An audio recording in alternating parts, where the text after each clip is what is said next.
Let's welcome her. Your name, Amber, correct? Let's welcome Amber. This guy has a really cool name. His name is Chris. That's going to be easy for me to remember at least. Welcome, Chris, and then Monique. Welcome, welcome, welcome, welcome, welcome. Let's have Paul. We good, Paul? We're good. All right. Let's have a word of prayer, and we will go ahead and we'll get started for this evening. Like I said, we want to value and respect everybody's time and a little bit of the mic thing. That's why we're getting started where we are. But the gang's all here. All right. Let's have a word of prayer. God, we bless you. We thank you for this evening. Thank you for the privilege to spend time in your word. Pray that you will be present in our time together, that you will have your way in our discussion tonight. Help us to grow closer to you. Be with those who might find themselves on the way. Help them to arrive there safely, God, and whatever from everything that might have happened or transpired in this day, because it still is Monday, and we still have to live life. So we pray that whatever is happening or whatever is affecting us, that we would trust you with those things, that you would settle our spirits from all that we've lived through today, that you would refresh us from the times when Monday has worn us thin, that you would strengthen us in all of the ways that this day has made us weak, that we would have eyes to see, ears to hear all that you have to say to us. In Jesus' name, amen. Amen, amen. All right. How was Monday for everybody? Great, good Mondays. Great. The weather's breaking. It was so good. Somebody thought it was Wednesday. But not saying any names. If you reacted, then that's on you. But no. Glad we are all having a good day. Is Paul still back there? Okay. So we're going to go ahead and we'll get started this evening. Welcome for those of you whose first time it is. We just wrapped up last month. We looked at a few instances and a few passages that centered around growth. For those that are unaware, this space kind of exists and is cultivated so that we can all do two things. Number one, grow closer to God, and then grow closer to each other in community. And so we spent last month kind of trekking through what it means and what it looks like to grow closer to God. We did that through a few different passages. Paul, I'm ready for the and so for the next few weeks, we're going to look at what it might look like for us to grow closer together in community. So in our typical fashion, let's kick things off. I want to play a game. This one is, I couldn't think of a name, guys, sorry. But it's like first things first, right? So the object is you're presented with a bunch of scenarios, and based on the options, or sometimes based not on the options, you tell us the first thing that you do. For instance, all right, you wake up in the morning. What's the first thing you do?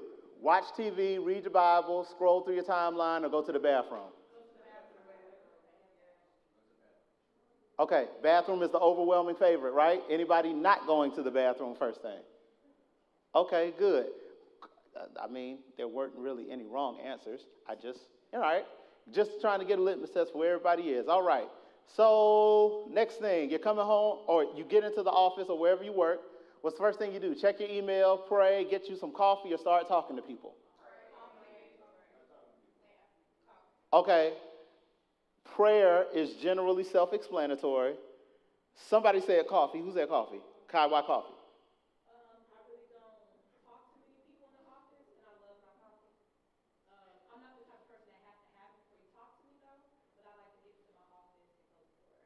I understand. I understand. Okay. Somebody said talking to people. Yeah. Okay. Oh. Okay. Okay. That I never thought of that. Thought of it as a level setting kind of thing to make sure that we all working together smoothly. Nobody's checking emails first. You checking emails first thing? Okay. What? Makes sense. Makes sense. Want to know what you're getting into and make sure that the day didn't get too crazy while you were away. All right. Cool. All right. So we woke up. We've gone to the office. All right. When you get home, what's the first thing you do? Is it get you something to eat? Change clothes like Mr. Rogers, which, by the way, I never understood because he would always come home and then, like, put on a cardigan, and I didn't know why that was more comfortable than outside clothes, but whatever. You eat first, you change clothes, you just chilling, or are you just going to sit in the car for a few minutes before you do anything else?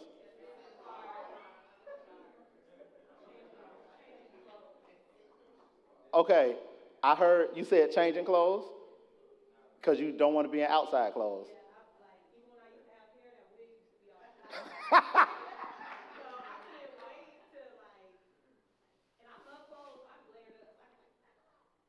I understand. I understand. It's something about that car, though, ain't it? Yeah, like, here's the thing. I've lived by myself for years, and I sit in the car, and I'm like, there's nobody inside. What are you doing?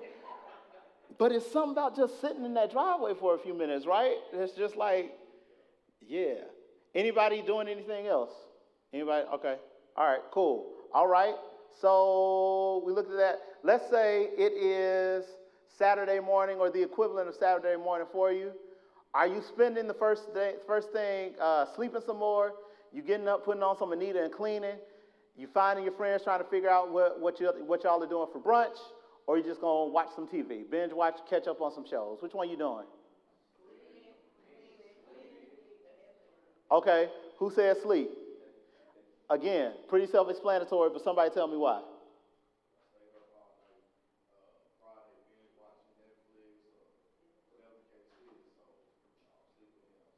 Okay, so you did all your binge watching Friday night. Okay. Cleaning, folks. I heard a few folks say cleaning. Read why cleaning.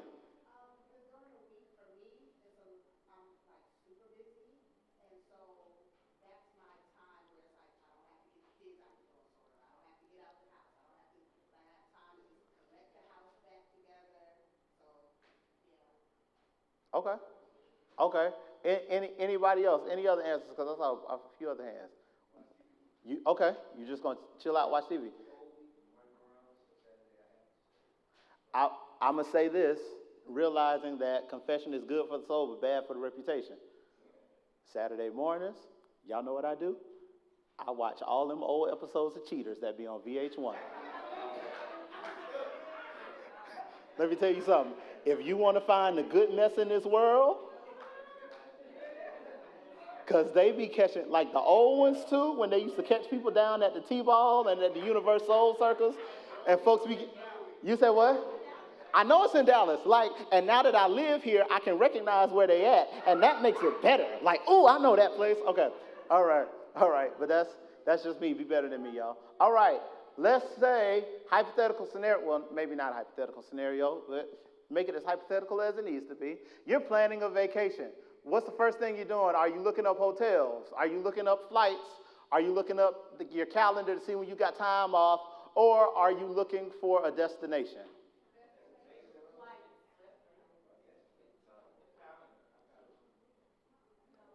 Okay, Reggie, you said calendar? Say it again, why? Okay. Okay. Okay. Calendar first. I heard a couple other people say a few other things. What else we got out there? You look for a destination. So you want to find where you're going. Okay. Okay. And then you work everything back from that. Okay. Somebody said calendar. Somebody said flights, right? Kai, you said flights? Why?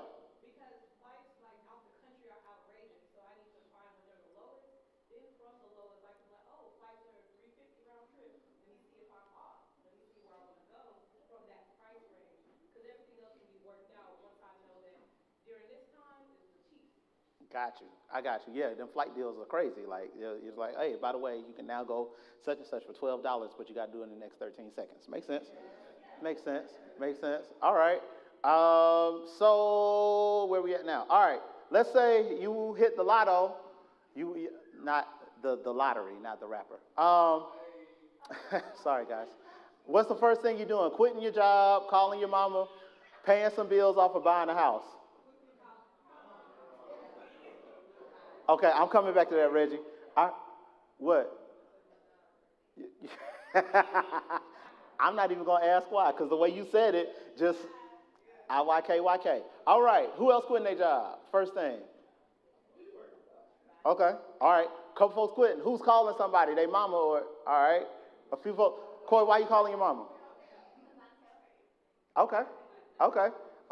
Who's paying bills?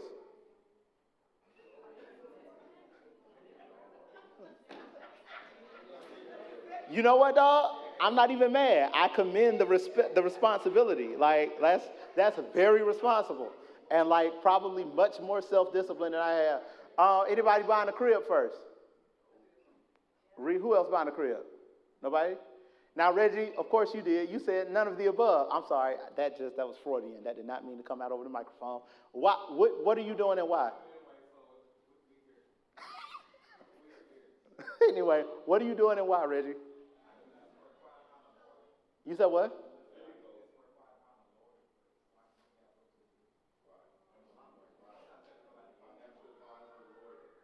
Okay.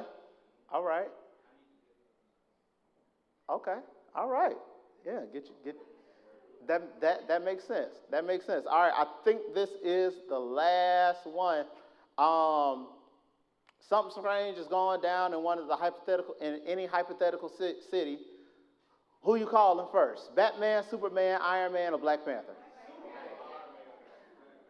Okay, I've heard several things. I heard Superman. Who said Superman? Why Superman, bro? Okay, I respect it. Superman. Who said Iron Man? Why, Avery?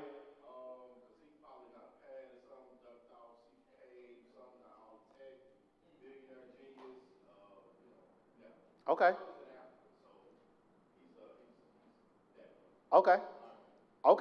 Okay. Anybody say Black Panther? Why? You said, hold on, you said what? Word to vibranium, yes. Okay. Anybody say Batman? Good, because Batman is not a superhero. Great job, everybody. Batman's not a superhero. Batman's a rich man with anger management issues who likes wearing leather. Like, what kind of superhero is dependent upon traffic? If it's traffic in Gotham, he can't get there.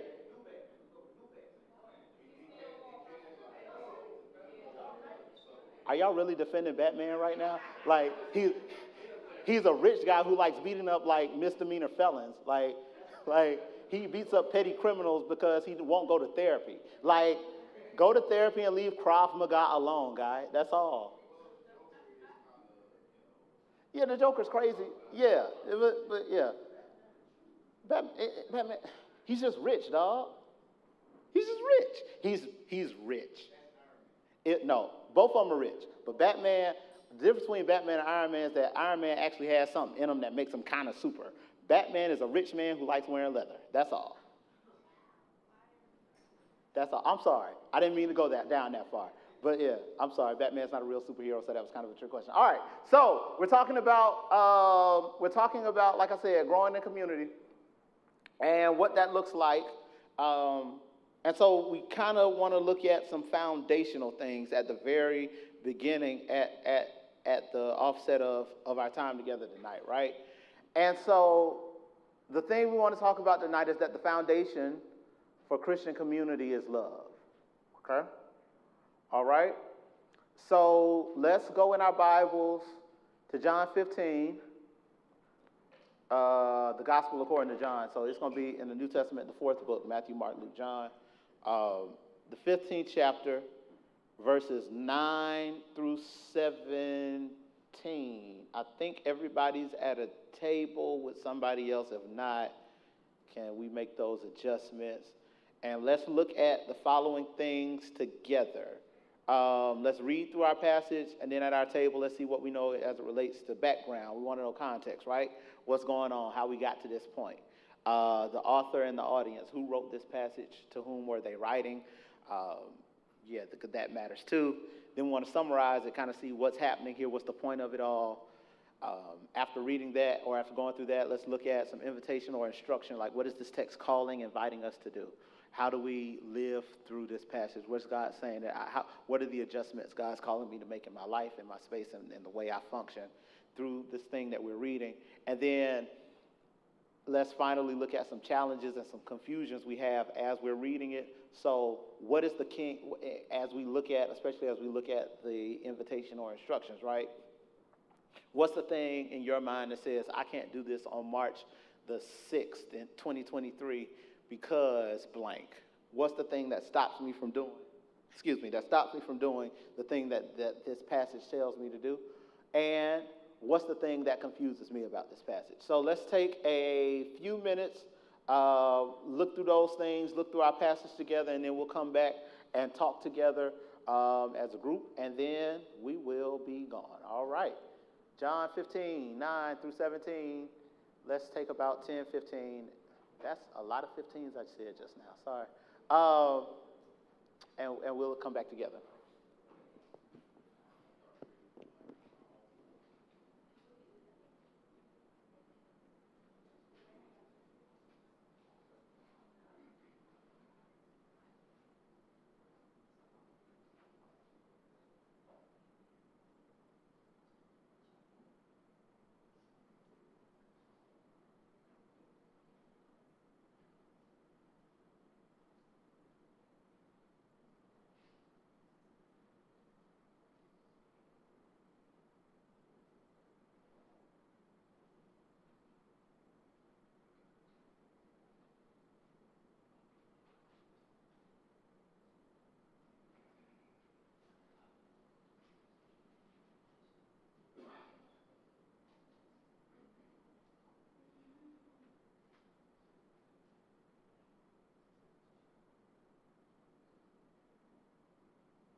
We'll take about 5 more minutes, y'all.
All right, everybody. All right, let's come back together and right now over me. Sorry, I had to do it. It was stuck in my head. I had to, it was going to torment me all night if I didn't do it in that moment. All right, let's talk through the first one. Let's background, context. In the words of Deborah Cox, how did we get here? What's going on in this passage? What's the context that leads us to this moment? Anybody? What we get? You said what? Okay. All right. Okay. What else? I heard somebody else over here saying something, right? You said what? Yes. Yes. Yes. This is a conversation that Jesus is having during the Last Supper. That starts a few chapters earlier. In 13, the passage that we looked at yesterday with Pastor Chris, right? This is a continuation of that. What else do we have in terms of background context?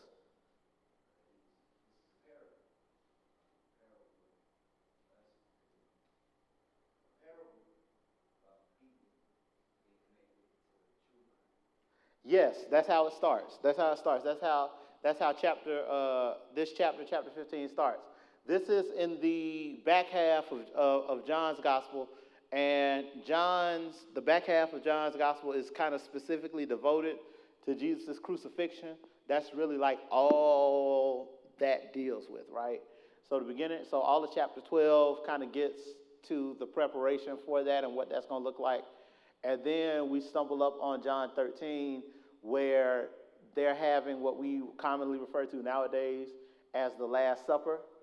That's really kind of Jesus' last conversation because, again, if you're talking to somebody and you know you only have a few hours left to live, you know, or you're talking to somebody and you know it's going to be a while before you see them again, you kind of want to make sure that the conversation that you have with them, especially if these are people that are meaningful to you, is going to be one that is impactful, right?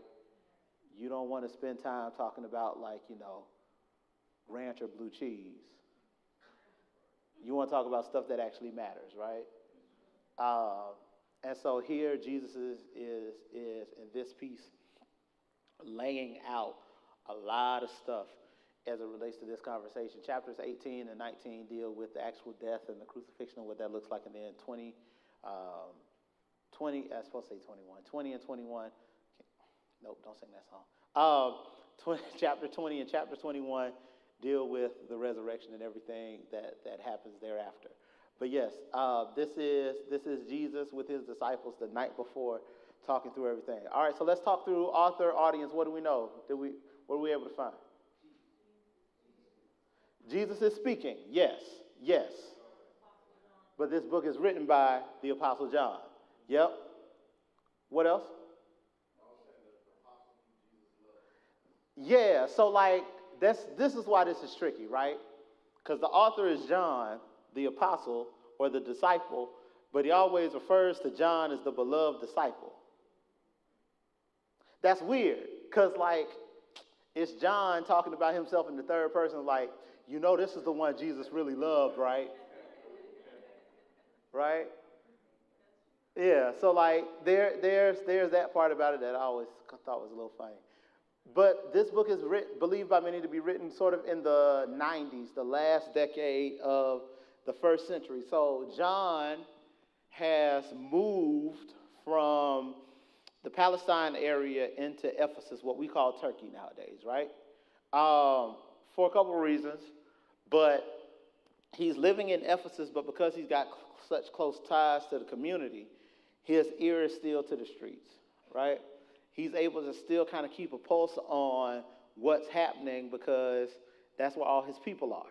So a very significant event happens in the year 70 AD. That's when the temple gets destroyed. The temple that they refer to that you read about in the Gospels, because it's this real kind of elaborate thing, it gets torn down. And when that happens, it disrupts the Jewish religious life of that time. And because everybody's so scattered, the Pharisees kind of see this as an opportunity to rise to power. But the problem is that after this happens, they see Jewish Christians kind of as their primary competition. That they see a lot of people kind of going over there. And so they want to establish themselves as it. They start enacting this kind of othering, right? They start calling groups of people, everybody who's not like us is wrong. You know, I'm sure we know, nobody in this room, but we know church folk who can be like that sometimes too, right? That anybody who don't do what we do, how we do it, they're automatically wrong, right? So they see Jewish Christians as their primary threat, but the problem with Christians is that because the temple is destroyed as a result of a war, or not really a war, more so an attack, between the empire and the Jewish Christians, right?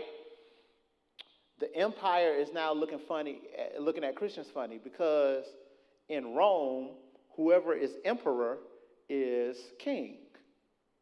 And not just like king as in what I say goes, but they're thought to be like a divine kind of king. So not just your political allegiance, but also your reverence and your worship is supposed to go to them. So if you got a bunch of people run around saying Jesus is king, no Kanye, then it makes the empire look at them funny, because you're supposed to be getting down with us, and you're not. So they're facing all of this from every single side. And so John writes this to what is believed to be a group of Jewish Christians to kind of show them that the belief that they have in Jesus, their custom of following Christ, is actually legitimately rooted in their Jewish heritage and tradition. That makes sense? So it's to get them kind of like we talked about with the Hebrews last week, right? The audience in the book of Hebrews is to get them to ensure that they don't give in to the greater and larger societal and or religious pressure to kind of get rid of Jesus, right? Because they're catching it everywhere. So that's just a little bit in terms of like who the book is written to, and that's why you'll see a lot of John's gospel specifically mention Pharisees and Jesus' contention with that. Because John is trying to reach back to the life and the ministry of Jesus to prove this point that's supposed to carry them over as to where they are now. Make sense? Okay, cool. All right, so we got background, we got author and audience. Let's talk about what's happening here. In your own words, summarize what we read. What's going on? What's being said? Don't everybody speak at once. Identification, say more.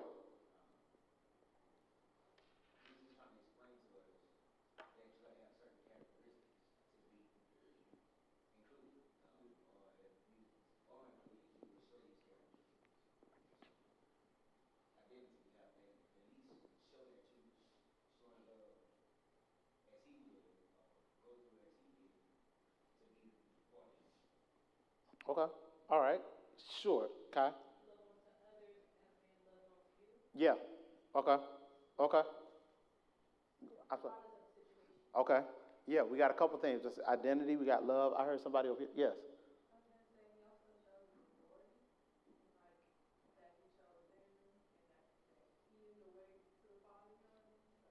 Okay. So we see a couple things happening, right? Identity, love, authority. What else? What else is going on here? What's say more, Shay?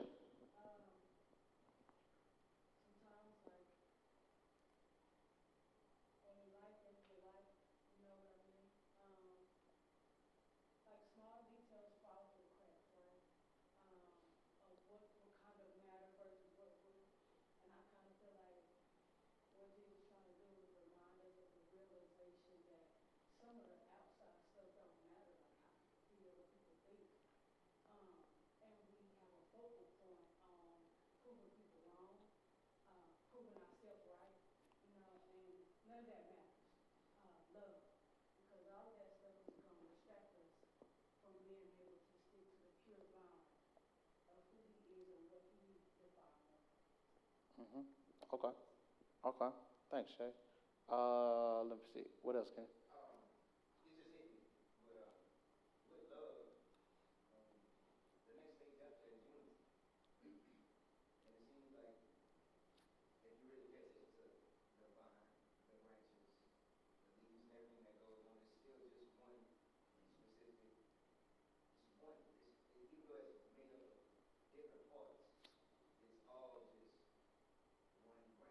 Mm-hmm.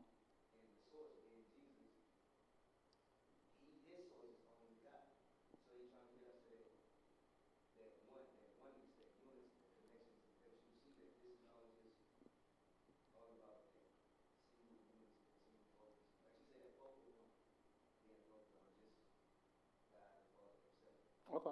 Yeah. Yeah. Go ahead.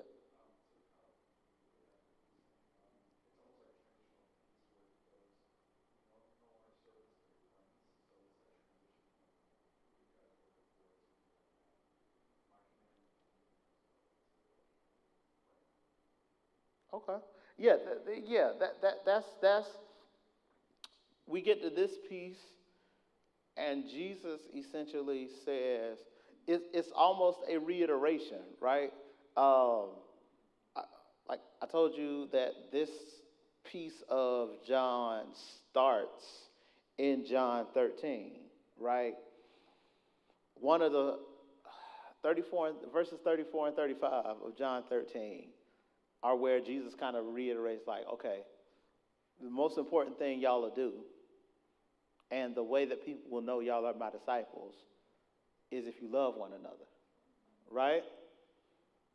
And because he's Jesus, he starts talking about a bunch of other stuff, which, because they're the disciples, lead to a bunch of other conversations. Because you've been to 2 funerals in the black church. You know John 14:1. Let not your heart be troubled. You believe in God, believe also in me. In my Father's house are many mansions. And Thomas is like, hey, man, that's cool, but we don't know nothing about what you're talking about. Like, we don't know where you're going. We don't know how you get there. That becomes its own conversation. And then in chapter 15, after the allegory around, the vine and the branches and all of that, Jesus comes back to this love thing. Again, this is somebody that's getting ready to die in a few hours. And he says it twice. Right? Like, it's one thing if he were to just say it one time, because again, the situation kind of creates its own inherent urgency. You only got a few hours left to live. You're only going to be with your people for a few more hours. You got to get as much in as you want, as you need to, right?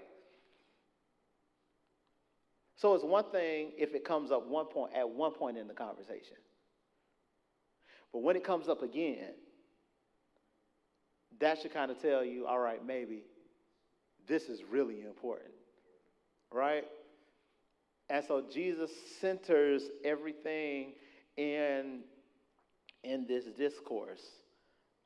You'll notice that verses 12 and verses 17 end the same way, to say that this is the commandment. Like, so that everything that comes in between those two things is really just to support the main thing that I'm really trying to tell you, that my commandment is that you love one another. All right? Cool. All right, so let's look at what's the text inviting us or instructing us to do? How are some ways we can live this thing through? Y'all talkative tonight.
Yeah, that's so profound. One of the things that you kind of hit on,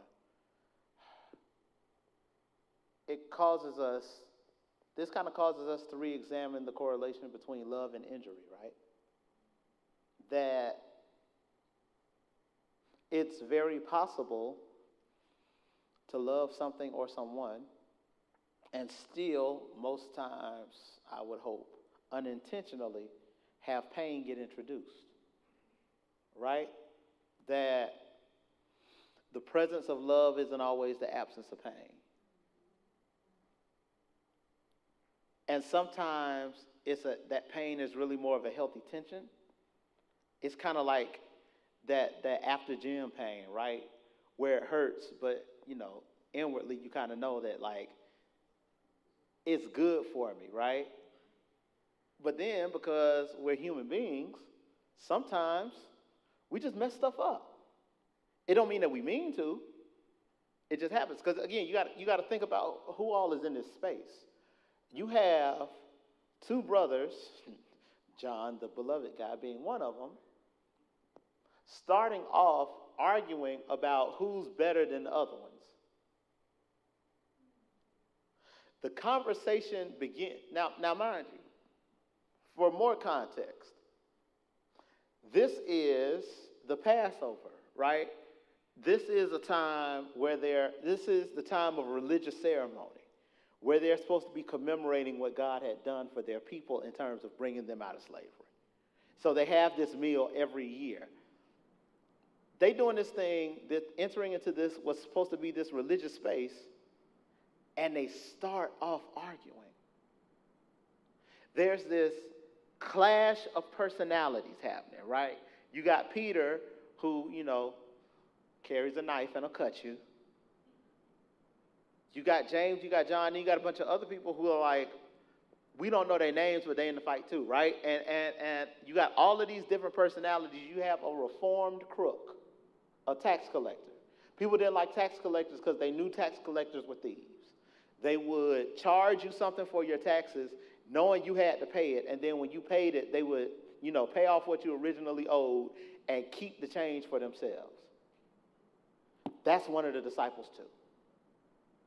Then you have disciples who fall into this camp called zealots, right? Where they're a political group that is like, listen, the kingdom is coming and we're going to help it get here because we're going to burn everything down.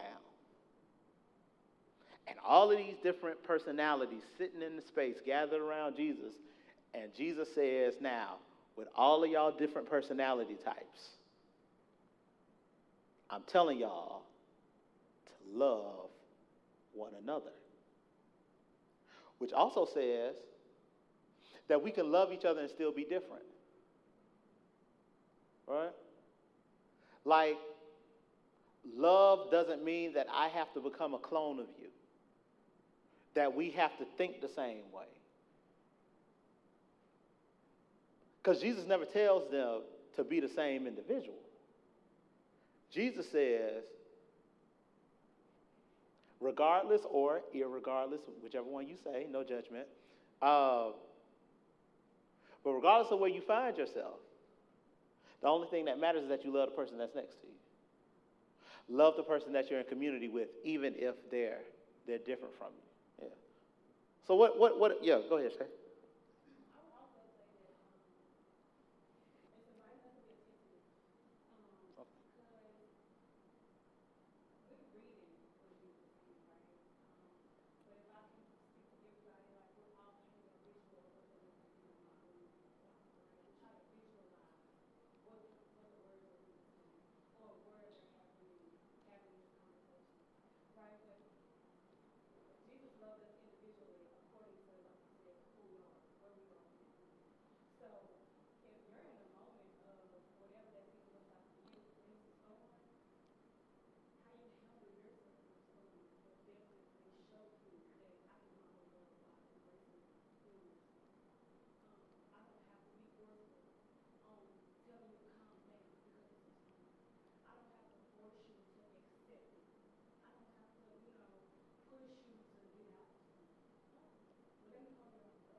Yeah, very much so. Thank you, Shay.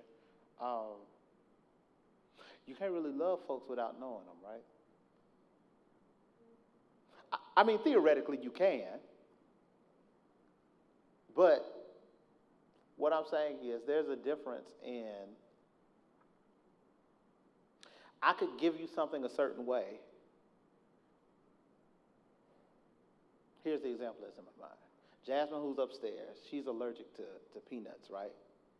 We would all agree that, like, cooking for someone is a great gesture, right? But if I go up there and say, here, Jasmine, I made you some peanut brittle, the good deed is tarnished. Not because I didn't want to give it, but because I gave her something that she wasn't in a position to receive. You see what I'm saying? That just because we intend to do some things for some people, it doesn't always mean that we're going about it the right way, and the only way we know the best way to go about it is if we enter into an actual relationship with them.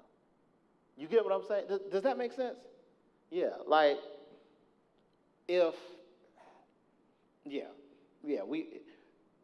there is the requirement of sometimes we got to get to know folks to figure out how to love them the best way possible.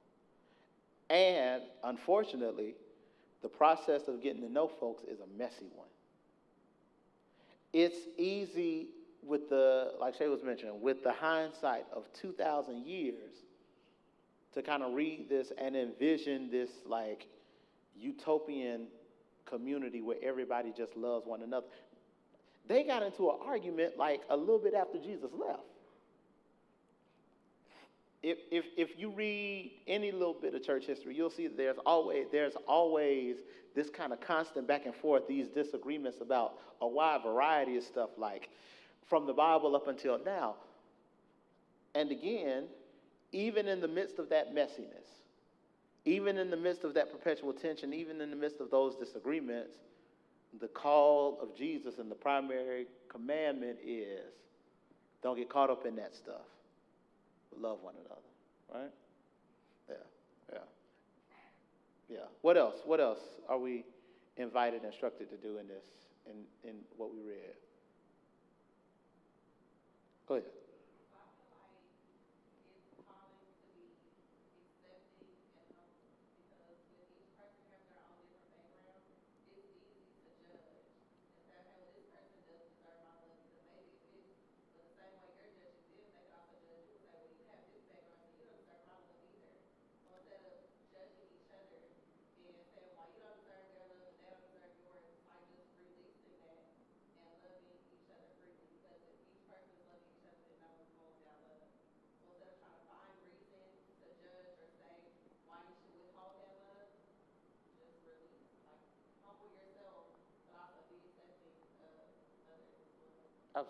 Absolutely. It's the realization that everybody got their own stuff.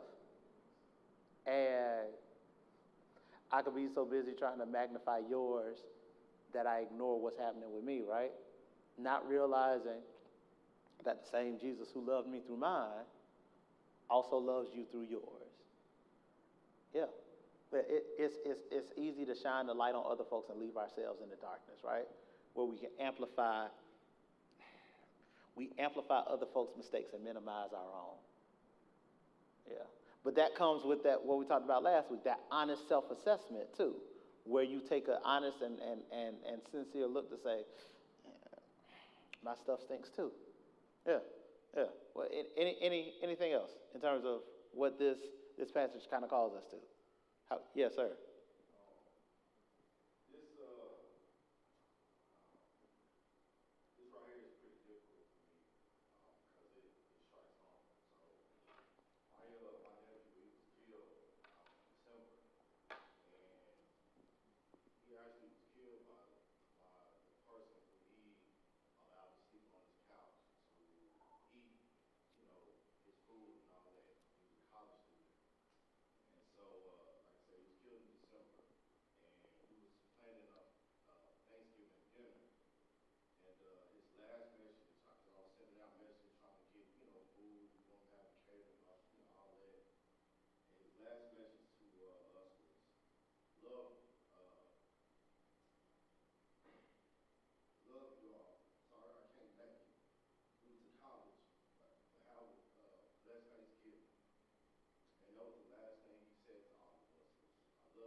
Thank you, man. Thanks for sharing that. Appreciate your openness and your transparency. Uh, yeah, it's it's not easy to do. It's not easy to do. So let's move. What makes what we all read Jesus tell us to do difficult to do? Yes, I said both of y'all. No, I mean not at the same time, but I was saying I see both of y'all. Sorry.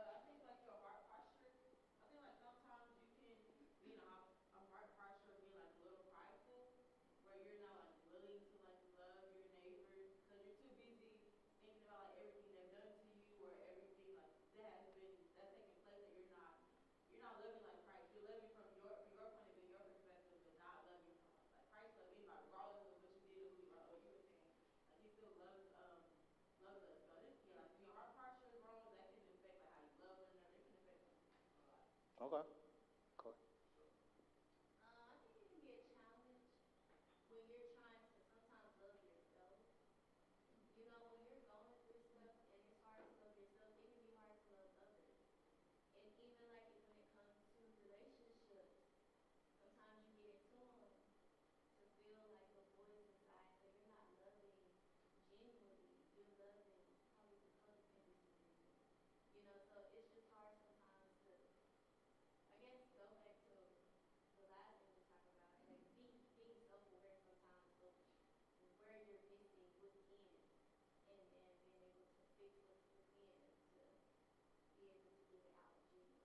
Very much so. Very much. Whitney, go ahead.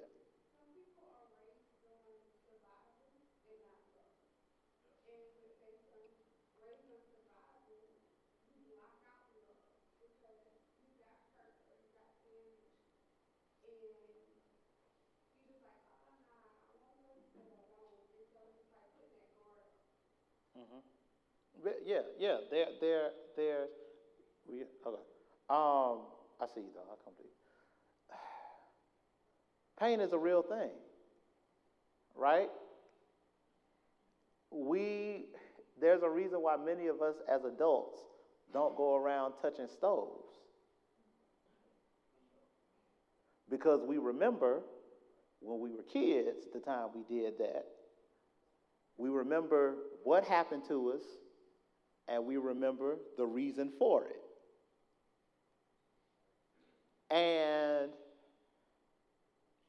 even after you got in a relationship with Jesus, you remember what burned you.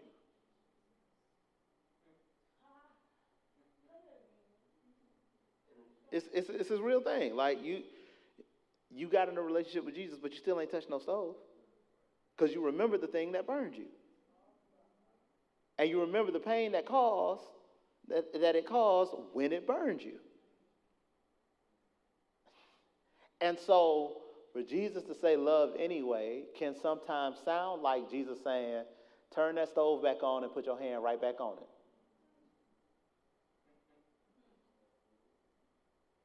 Right? Yeah.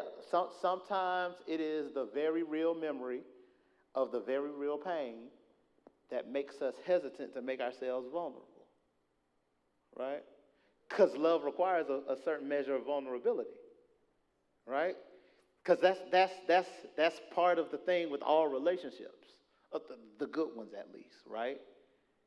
You have to kind of learn to let the walls down. And then, to what Corey was saying, also, it's like what Pastor Chris talked about yesterday. You can't always you can't pour from empty pitchers. If you're missing something internally, it's difficult to give it out because you don't have it. You know what I mean? Yeah, if they cut your water off, it don't matter how hard you turn the faucet, nothing's coming out because there's nothing in there, right? It becomes difficult to give something that we don't have in the first place. I see my,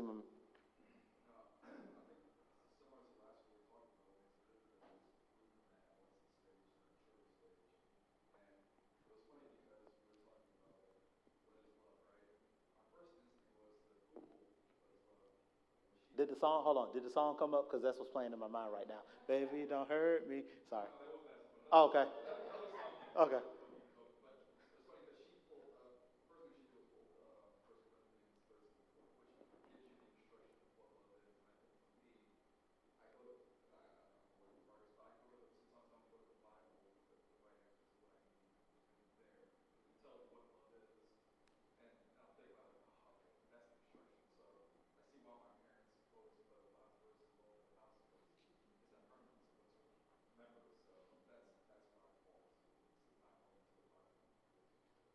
Yeah, yeah. And I think sometimes we only do what we know, right? And if all we have are, which makes, which that makes our examples all the more important. Because if I'm not modeled the correct thing, I can't live out the correct thing. Which is why Jesus says, we're going to talk about love, but also, by the way, greater love has no one than this, than someone who would sacrifice their life for a friend, right? That models are important too. And sometimes we don't know what to do just because we've never seen it done.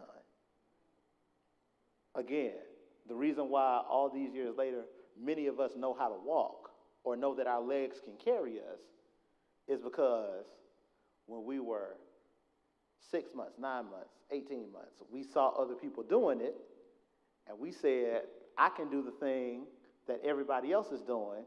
So after we got tired of crawling, we learned how to walk because it was modeled for us.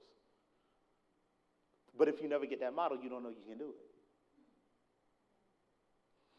Sometimes you have to see it done to know that it can be done. Yeah, go ahead. Yeah, go ahead.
Yeah, it's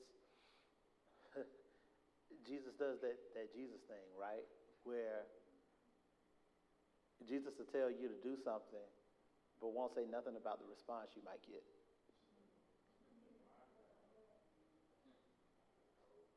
All right? And maybe that happens because the emphasis is more so on what you're supposed to do as opposed to how it's going to be received. And maybe Jesus says, do it because you just do what you're supposed to do and I'll handle everything else, right? That Pastor Chris said it a few weeks back. we're responsible for the output. God's responsible for the outcome. We're only responsible for, because we're not responsible for what other folks do. We're responsible for what we're supposed to do. And as long as we do what we're supposed to do, everything else that happens as a result of that, that's God's business. Bree? Okay, I see.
Absolutely. Like one of the things we didn't really get into it, and I see your hand too. I'm go here and go there.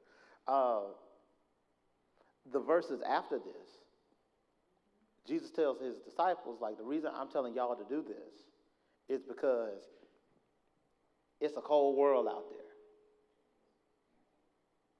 You are being sent out into a world that is very hostile. And one of the reasons it's going to be hostile toward you specifically is because it was hostile to me. And you got the nerve to follow me. Like, if everybody finds out you're hanging with the unpopular person, chances are you'll be unpopular too. And so Jesus says that just because life is like that, life is already going to be like that out there. But when you come together, it needs to be different. That when you get in environments where you're with one another, it ought to be like refreshing. It ought to feel different. You shouldn't have to feel like you're dealing with the people that are clawing against you and in competition with you Monday through Friday, 8 to 5, or whenever your shift is. So because of that, that's why Jesus stresses that importance, right? Because if we're all doing that, to your point, we've got a place where we're all refreshed, because what happens here is different from what happens there. Right? Oh, sorry. No, because I had called on her, but she was about to take a swig. Remember?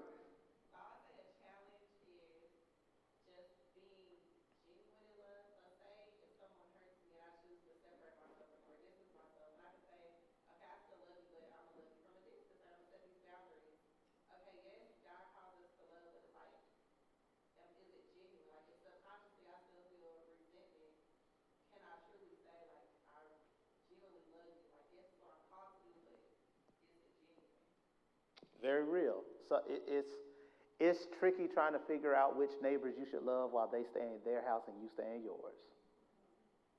Right? And we see that throughout Scripture, right? That sometimes That was one of the first things we looked at. That sometimes separation does kind of happen, right? That you could have two separate people, but because again we're all different, we can love each other but not hang out all the time. Just because I love you don't mean that we got to text each other every single day. You know what I mean? And figuring out, it can be tricky to figure out, to your point, what love looks like in that type of relationship. Because again, it's easy when everybody's good. But when you have those clashing moments, trying to figure out in purpose what love looks like, that can be a challenge. I saw your hand too.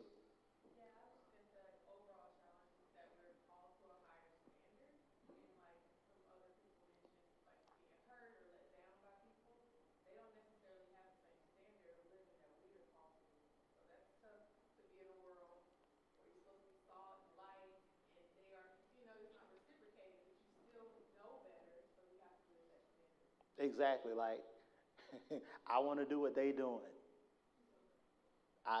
Like I want to get my lick back. Yeah. It's I don't want y'all to know me like that, but yeah, I got stories. Huh? Mm-hmm.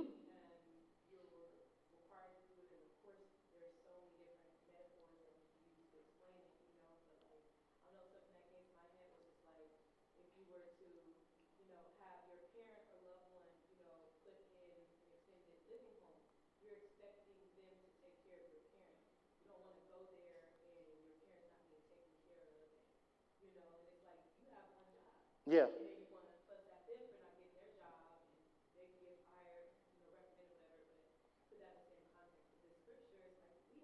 You got one job.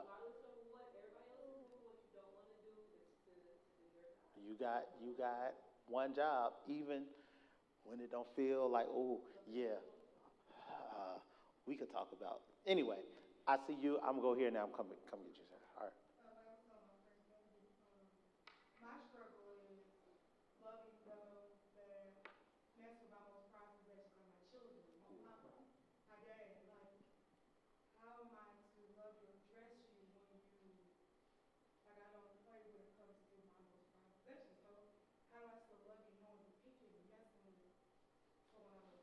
Mm-hmm.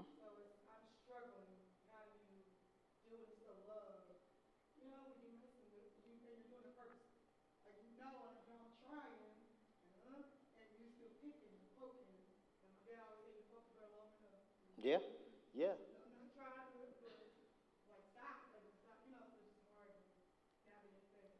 Yeah. That's real because it's bad enough when people are trifling on accident. But when they do it and you know, and like everybody knows that this is a bad thing that you're doing to me, and you keep doing it anyway. Oh, yeah, very real, very real. Yes, ma'am.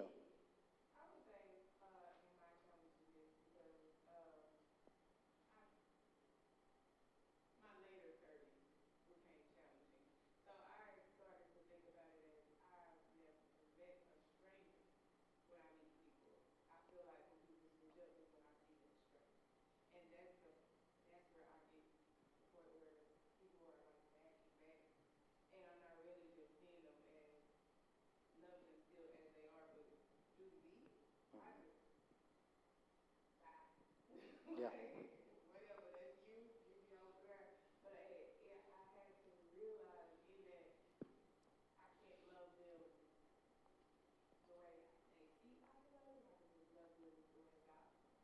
Absolutely.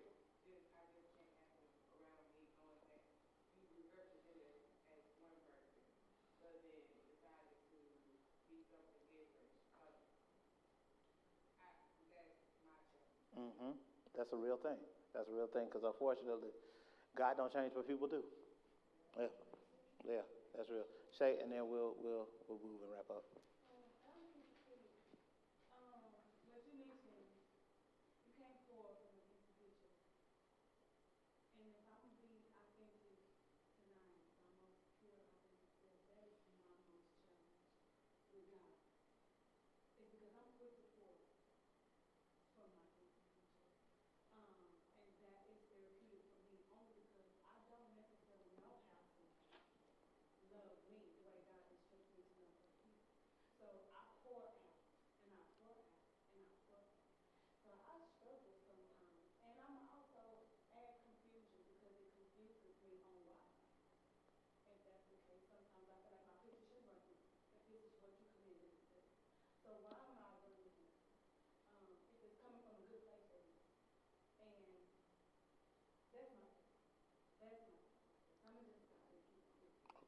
No, that's legit. So let's look at a few takeaways, and then we'll wrap up for the evening. So the first is that, again, we talked about, Jesus says that the primary marker, right, the way that people really know that you for real follow me, is not based on your church attendance. It's not based on how many scriptures you have memorized. It's not based on how many scriptures you put in your story every morning. We show that we follow Christ not from wearing church t-shirts, but by the love that we show to one another. That's the primary marker, right? That the rubric for how close we are to God, or how closely we're following Jesus, is reflected in the love that we show to people, and specifically to each other, right? Verse 13 tells us that we can tell what we love by what we are willing to sacrifice. That there's a correlation between the two. Jesus says, greater love hath, I can't help but quote King James sometimes, right? Greater love has no one than one who would lay down their life for a friend. In reference to his death that's about to happen in a few hours, Jesus says, if you want to know what love looks like, look at what I'm willing to give up to make sure that you, my people, are in a better position. Right? That love is not a measure of talk. It's a measure of what we do. And more specifically, sometimes what we're willing to give up to put others in a better position. Our obedience to God is tied to our intimacy with God. Because Jesus says, right, that at this point, when you do the thing that I've commanded you to do, which is love, I'm not just calling you to do it the same way that a slave would do it. I'm not just calling you to just kind of mindlessly obey, not knowing why you're supposed to be doing it. But I'm calling you to do it because in doing this, we develop a closeness. We develop an intimacy. And you're doing it because you follow me and you know what my will is. And the way you know my will is because I've shown it to you. And this is where this kind of random thing on prayer pops in, right? That in the middle of it, Jesus says, if you ask in my name, I'll give it to you. The point of that, Shada, what you were saying, is that I'm calling you to do a thing, but I'm not going to call you to do it without giving you the power to do it. Right? That in the moments when it feels like you don't have the capacity, ask for it. And when you ask for it, I give it to you. Right? Because you're asking to do something that is specifically within my will, because you're asking to be able to do the thing that I told you to do. And what kind of God would I be if you asked for the thing to help you do what I told you to do and not give it to you? Ask in my name, and I'll give it to you. So, because of this, 17 kind of wraps up and ties it all together by saying that the love that God shows to us is the example, right? That we talked about how sometimes we don't know what to do because we've never seen it done. And Jesus is saying, but here that's not true. Because you've seen me do it. And essentially, go do for everybody else the thing that I've done for you. That when you've been equipped, it is not so that you can feel morally superior to other folks. It's so that you can go out and be an example. Because again, they'll know that you follow me based on how much you look like me. And you'll look like me when you do the stuff that I do. Make sense? All right. We're a little bit over time, so we're going to go ahead and end things now. I want to do something we did at the end last week. Does anybody know of, or is anybody working at a place where people are hiring? Anybody? Nope.